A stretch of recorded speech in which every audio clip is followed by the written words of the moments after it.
Bonjour tout le monde! Alors aujourd'hui, je suis contente, je vais vous montrer un de mes projets de la peinture colorante que je viens de terminer. Je me suis dit, là, j'ai le goût de me lancer dans quelque chose de nouveau. Fait que là, c'est pour ça que j'ai décidé de pas passer au décor. Je me suis décidé que j'allais faire un meuble, mais vraiment unique et très original, coloré, comme si c'était une toile. Puis là, que je voulais créer quelque chose de différent, puis à mon goût. Ben, c'est pour ça que là, j'ai décidé de me lancer dans quelque chose de très original. Je sais pas si vous allez aimer ça, parce que c'est très coloré.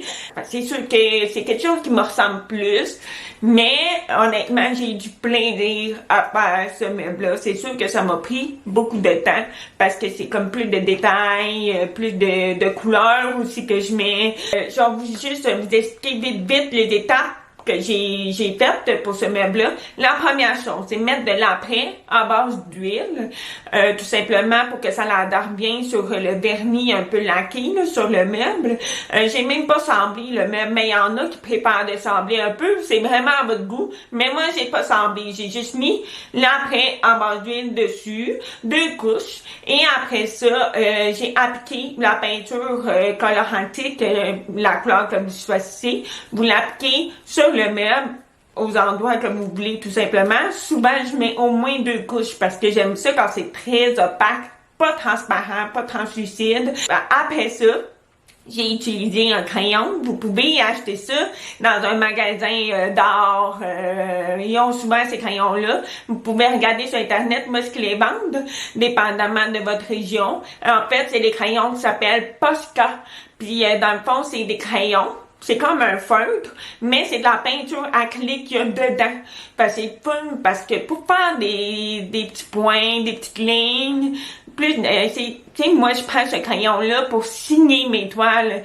Parce que c'est super pratique ce crayon-là. Puis une fois que tout est sec, je mets la cire d'abeille naturelle.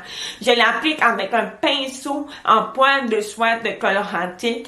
C'est un poil qui est comme plus rigide, donc ça l'absorbe. On dirait que le gras de la cire va mieux se tenir sur ce pinceau-là et ça s'applique vraiment mieux avec ce pinceau-là. Et la cire, c'est transparent. Puis la cire, ayez pas peur. C'est pas quelque chose que ça va rester gras, là, pas toujours. C'est juste, faut en mettre pas beaucoup. Faut en mettre une mince couche. Parce que si vous en mettez trop, ça va prendre des mois à sécher. Fait c'est mieux que vous preniez un petit linge, là, au pire, là, puis d'enlever le surplus si vous voyez qu'il y en a trop de la cire. Mais il faut juste, quand vous l'appliquez, que ça soit transparent. Faut pas que ça soit blanc. Quand c'est blanc, là, ça veut dire qu'il y en a trop. Puis la cire, c'est vraiment, ça fait une belle finition, là, vraiment mat. C'est beau, puis ça s'applique bien. Tiens, on voit pas les marques de pinceau, le vernis, c'est un peu plus difficile. C'est pour ça que la cire, ça va super bien pour les trucs de déco. Des meubles plus décoratifs, ça c'est super. Fait que la cire d'abeille naturelle, c'est une solution comme finition. Fait que oui, ça prend plus de temps à sécher qu'un vernis, mais c'est vraiment beau comme résultat. Alors, je vous laisse regarder la transformation du petit meuble que j'ai eu en quelque chose de différent.